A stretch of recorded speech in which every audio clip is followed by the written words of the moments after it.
Push that rock with some math.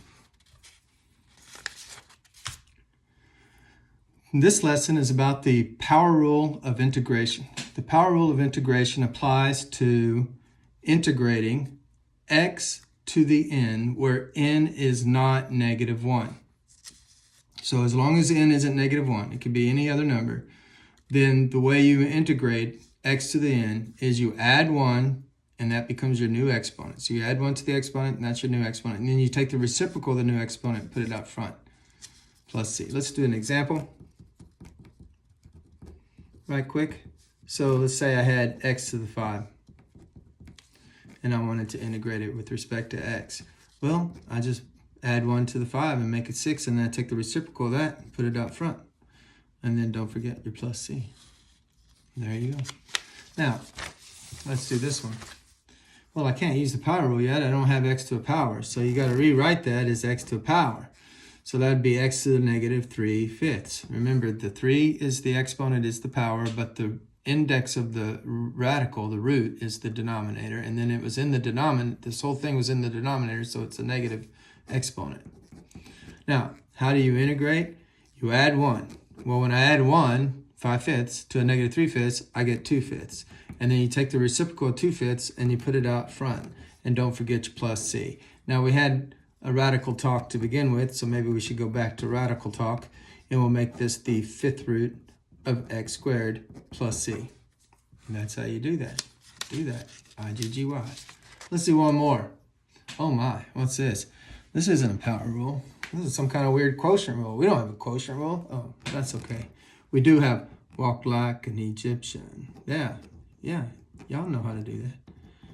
And so we have this.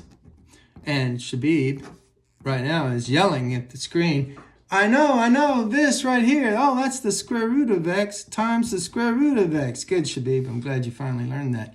See, the square root of x and the square root of x would be x.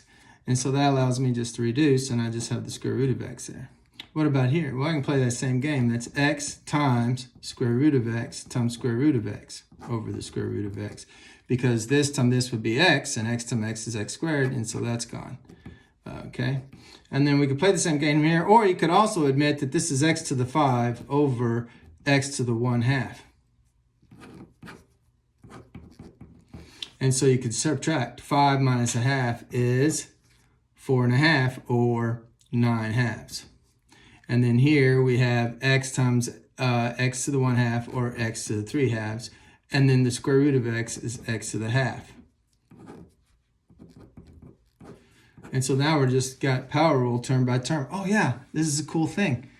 You know how limits and derivatives are linear, and so you can just go across the plus, which you can't do with radicals, and you can't do with sine, you can't do with cosine, you can't do with the exponents, but you can do with limits, derivatives, and antiderivatives. So we can integrate across this plus sign. So I can integrate this separately. So that means add 1 to the exponent. I get 11/2.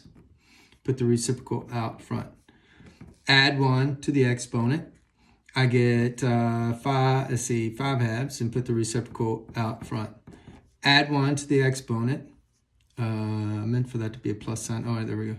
Oh no, that's too crowded. I don't know what I do with my eraser though. Scratch it out. Okay. Add 1 to the exponent, says 3/2, and put the reciprocal out front. And don't forget your plus c. Now, we had radical talk, so maybe you go back to radical talk. I don't know if it's worth it.